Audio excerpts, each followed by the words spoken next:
La vie d'une abeille commence à l'état d'œuf stocké dans une cellule de la ruche. L'état de larve. Seulement 3 jours s'écoulent après la ponte des œufs lorsqu'une larve en émerge. Au cours de cette phase, elles atteignent la taille larvaire maximale, entre 5 et 6 cm. Chrysalide et métamorphose. Les larves se développent en chrysalide, structure où elles sont enfermées dans une capsule immobile. L'âge adulte. Une fois la métamorphose terminée, le nouvel adulte traverse la cuticule larvaire et est prêt à commencer sa vie. Si l'œuf n'a pas été fécondé, un mâle en sortira, mais s'il a été fécondé, des abeilles femelles naîtront. Que fait la reine des abeilles ?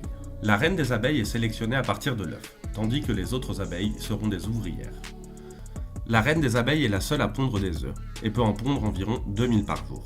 Elle les place directement dans les alvéoles, en laissant un espace aux abeilles ouvrières pour qu'elles puissent alimenter les alvéoles en nourriture. Sa durée de vie est de 2 à 5 ans. Que font les abeilles ouvrières ? Toutes les abeilles ouvrières sont des femelles qui répartissent leur activité en fonction de leur âge. Avant 21 jours, elles effectuent des activités intérieures telles que la construction de cellules hexagonales en cire, l'alimentation des larves avec du pain d'abeille, le nettoyage de la ruche, la production de gelée royale en tant que nourrice, le stockage de la réserve de nourriture, la défense de l'entrée de la ruche et sa ventilation. Que font les faux-bourdons ? Leur principale tâche consiste à féconder la reine pour produire des œufs. Ils meurent après la fécondation car leur appareil reproducteur reste stocké dans la reine. Ils sont prêts à féconder entre 12 et 24 jours après leur éclosion. Bien qu'il existe environ 20 000 espèces d'abeilles, seules 5 espèces ont la capacité de produire du miel. Les abeilles partent à la recherche de nectar. Elles recherchent des fleurs et prennent leur nectar pour le stocker dans leur jabot. Il est important de noter ici que le nectar est un liquide contenant des sucres que les plantes sécrètent afin d'attirer des insectes comme les abeilles pour les polliniser.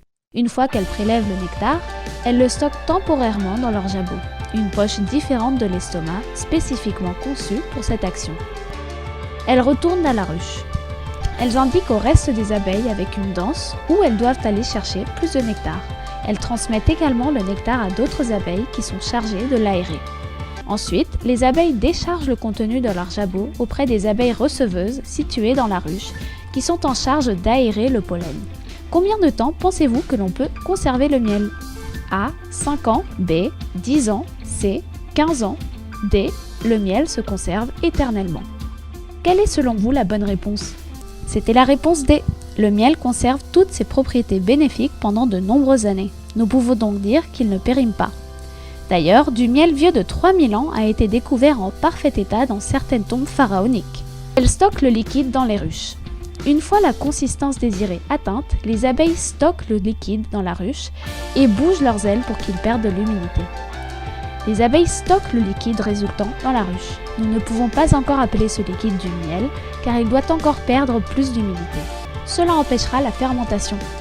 Enfin, une fois le miel fabriqué, elles le scellent avec la même cire avec laquelle elles fabriquent leur nid sous la forme d'une fine couche appelée opercule. Les apiculteurs enlèvent la fine couche de cire qui protège le miel, extraient le miel des ruches à l'aide d'une machine spéciale et le laissent reposer stocké dans de petites cuves. Les rayons sont introduits dans la machine qui fait tourner rapidement les rayons, de telle sorte que la force centrifuge se charge d'extraire le miel. Enfin, le miel extrait est stocké dans de petites cuves et laissé au repos pendant quelques jours.